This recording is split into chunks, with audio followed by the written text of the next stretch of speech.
the mood within your camp coming into admittedly a very different venue to what you played at the last time when you beat them? Yeah, well, it's nice, obviously, coming into this game off the back of a win, as you say, against the same opposition. But it's a new day, new game, as you say, new conditions. So, what happened a couple of days ago in Pal gives us a bit of confidence. We know tomorrow's going to be a different challenge against a good side. So we'll have to make some adjustments there. But yeah, certainly, that win came at a good time. Obviously, we needed to win, and as you say, we've been on a bit of a dodgy run. So I think the belief and confidence is back within the group. Who are the individuals? I mean, you've played quite well yourself, but who are the individuals that have really kind of been at the forefront of this just holding everything together for the Super Kings and getting you to this point? I think it's been contributions from pretty much the whole squad, or definitely the people that have played across the tournament so far. As you say, there's different people who've stood up at different times.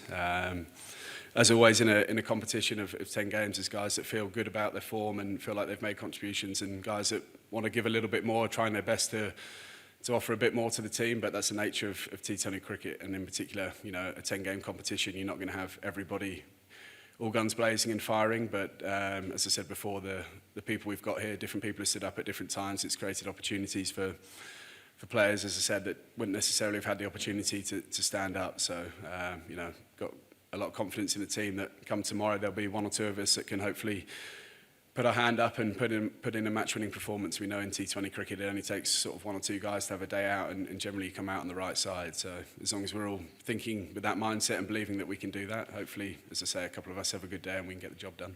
Just a couple more. The first thing is, what are the most significant challenges about facing them? And the fact that you're doing it at a different venue, they've got this awesome home record which you guys broke the other day, but the most significant challenges about facing them?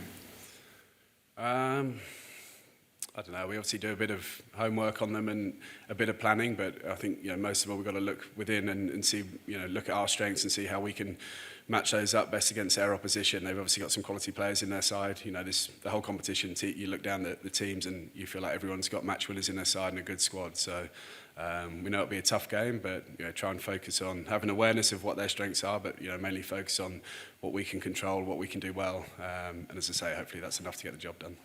And lost Faf and then Donovan as well, so stepped in last game. Boys put in a really good performance in a must-win game. The attitude and the fight from the lads was amazing, and great to get the result and have the chance to progress in this competition tomorrow.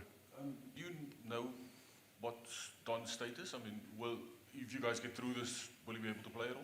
I've got no idea, to be honest. I don't think so, but it's not my place to make that judgment. As far as I know, no. But it's with the medical team.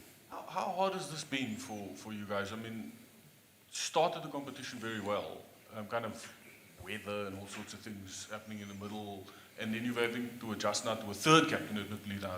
That's you. How hard has that been? What's been the big challenge there? Yeah, there's been some challenges. Obviously, Faf's a big part of this franchise and this team, and has been for the last 3 years. So it's a big loss, not just from a leadership point of view, but a batting point of view. But this happens in sport, and we've got a group here that has been able to deal with it. As you say, we've had a bit of a wobbly run, but the performance in the last game to get us or keep us in the competition was a great effort. So you can kind of plan and build a squad to cover for a few injuries. We've had a couple of big players go down, but the way Timmers came in his first game and played last game was brilliant to see. It just provides opportunity for some of the younger guys that perhaps thought they might not get the opportunity this tournament. They've stepped up, and as I say, last game in particular did a fantastic job.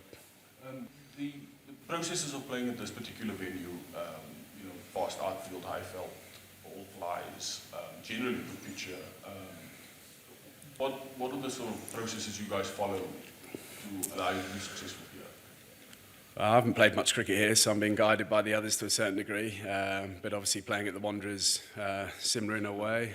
Obviously the wickets have taken a bit of spin at the Wanderers. I think here generally it's a little bit tougher to bowl spin. So I'll be guided by some of the other guys. But as you say, completely different conditions to Pal, but ones that aren't foreign to us. So our squad, obviously playing at Wanderers, is used to playing in these types of conditions. So hopefully we're well suited to what's put in front of us tomorrow. And then my last one, just your overall impressions of the tournament, what have they been? How's the quality of it been compared to some of the other events you've played? Well, first of all, I'm not a big one for comparing tournaments. I think they all have, pros and cons. I've absolutely loved my time here. It's been, seen it from a distance in the last couple of years, and it's looked great on TV with the crowds and everything. But coming here, it's even upper level from what I expected. The crowds have been awesome. We've got a great group of guys here, great backroom staff. The whole franchise has been awesome to be a part of, and I mean that. It's been a real pleasure and privilege to be here and part of this competition, and one hopefully going forward I can remain a part of. Nothing but positive stuff about the SA20. Just the last one, James, taking over captaincy, and then what do you talk to these individuals who have been there, have some starts and then have not gone beyond that? So what do you talk to the individuals after taking over captaincy, especially with the middle order, what do you talk to them, and how to get them to their best of their performances? Well, obviously I'm a standing captain, so I don't feel like it's really my place to come in and just because I'm in charge on the field for a couple of games. Flem, Faf spoke to the group before the last game in Pal. I sort of feel like I'm sort of taking care of stuff on the field, but as I said, the coaching staff generally take care of that sort of stuff. I try and share my experiences, but I haven't played as much here as some of the local guys. So in terms of output from middle order and top order, everything, I think at times batting's been tough, but when we have had the opportunity or when the wicket conditions have been favourable, guys have made some good contributions. So I don't think we can focus too much on averages, strike rates and all that. It's about playing what's in front of you in the moment. That's summing up conditions and where the game's at is a big part of being successful. So there's some young guys that are learning how to do that, but so far, or particularly in the last game, we've seen some really positive stuff there. So yeah, as I say, hopefully tomorrow's a good day for us and we can have another crack at it on Friday.